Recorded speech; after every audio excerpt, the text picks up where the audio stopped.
April 2nd, 1863, the Richmond Bread Riot. The largest Southern bread riot occurred on April 2nd, 1863, in Richmond, Virginia, the capital of the Confederate States of America. Over 5,500 people, mostly women who were starving, broke into grocery stores to steal food. Others ransacked shops to take clothes, shoes, and jewelry. Before this incident in Richmond, there were sporadic looting of stores all around the Confederate States during the early spring of 1863 in cities such as Mobile, Atlanta, Salisbury, High Point, and Petersburg. The population of Richmond, Virginia swelled during the Civil War from 38,000 at the start of the war to over 100,000 in 1863. Many were refugees fleeing the Union Army. What little food available was either high priced because of superinflation or was simply taken by retreating Confederate soldiers who just took it for themselves. The Union blockade of the South was working efficiently, cutting them off by land and sea. Only a few privateers and blockade runners were able to sneak in high-priced goods for those who could afford to pay in gold, but for the majority of the population, they were left to starve.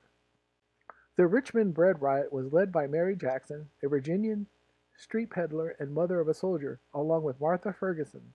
The day before, recruited a huge mob of mostly women through a fiery speech about the government's price gouging and commodities speculation.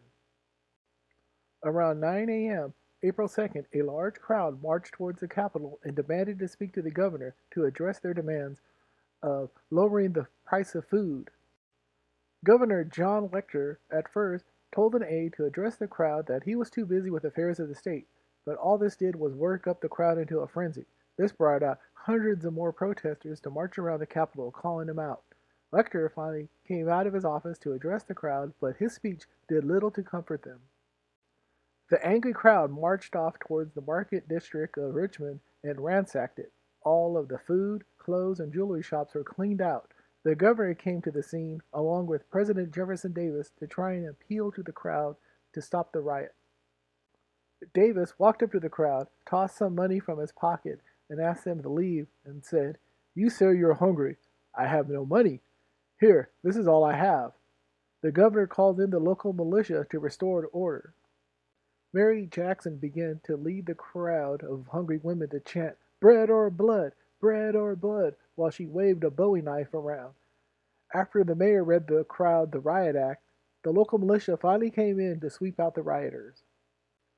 The Confederate Secretary of War, James Seddon, asked the press to keep the incident quiet, but news travels fast, and it appeared as a headline in the New York Times a week later. I would like to acknowledge writer Stephanie Butler for her insightful article, Bread or Blood, The Richmond Bread Riot, which was very helpful in the making of this video.